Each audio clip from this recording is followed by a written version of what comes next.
Oh boy, the Lego movies. These movies as a kid were, well, great, weren't they? And a pleasure to watch. But to me, they haven't aged that well. Until I thought, hey, there's a Lego movie on the angry emo Bat Vigilante I remember liking. So I watched, and my god was I surprised. Now I have a new way of how I structure whether I like a film or show. So please give this way criticisms and what I should add and take out. I rank movies off the characters, the score, the ending, the cinematography, and the acting. So let's talk about the characters.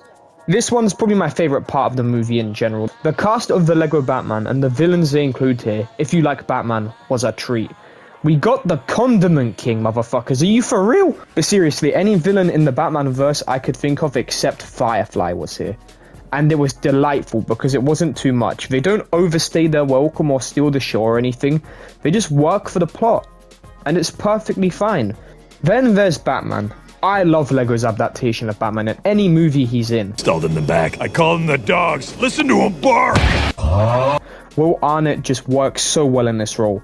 He's absolutely hilarious in the Lego movie and the same here.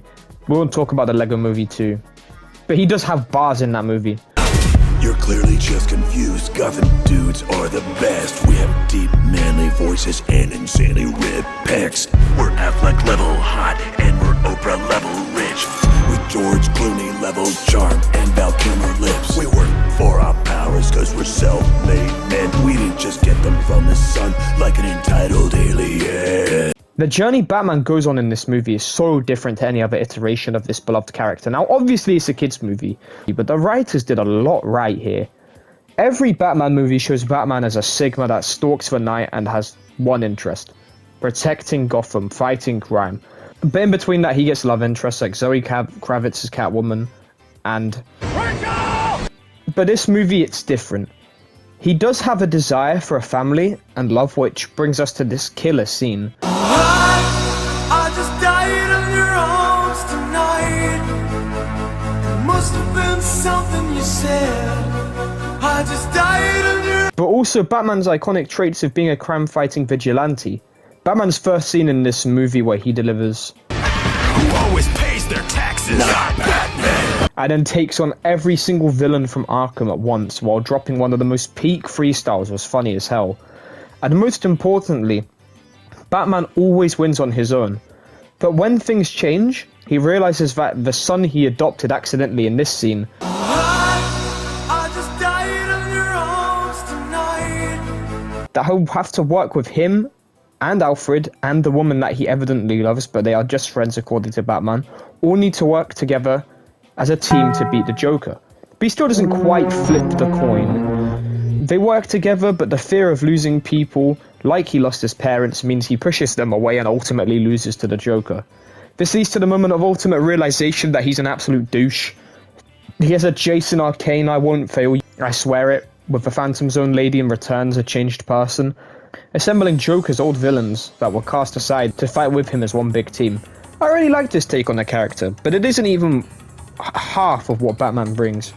Before we move on, Robin's fine, I guess. I thought he was annoying at times, but I liked him. He really helps Batman's character, and the plot, so he's good. He's hilarious every now and then. The other mainstay character is the Joker, of course. I thought Batman in this movie was phenomenal, and while I thought the way they wrote the Joker was the same, I don't know, the gag that their relationship as hero and villain was compared to some steamy romance got annoying. And some of his gags for me didn't land.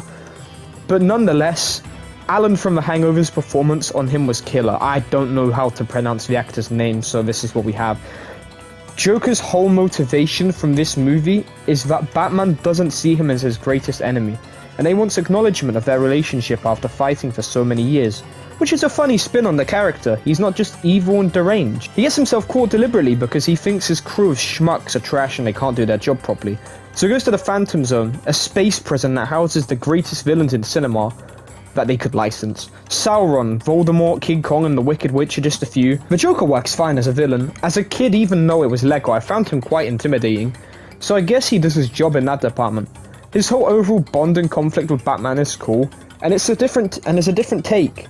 And it played a huge part in Batman's development in this movie, making him realize that people matter to him. but some of the jokes, while I said some miss, some land hard, and they are funny as hell. But yeah, Joker's fine. His design is really cool too, actually. And he progresses the plot really well, so not really many complaints. Someone who doesn't progress the plot, however, is Barbara Gordon. I have no issues with this character. She's kind of just here for the love interest, really, and without her, we wouldn't get.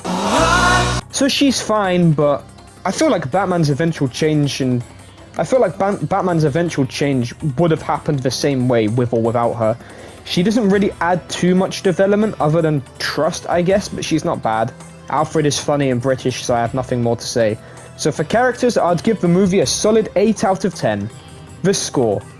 I'm Batman, I'm awesome, I got a 9-pack. 10 out of 10 masterpiece.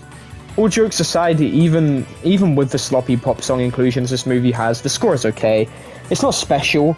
The Batman songs are, well, Always pays their taxes, not Batman. dare I say anymore, and need I mention. So if it was me, I'd give it an 11, but realistically, I have to give it a 7. It's nothing special. The ending is okay. It's goofy and silly and kind of sad. I like the ending of this movie. It conveys quite a few emotions over a quick span.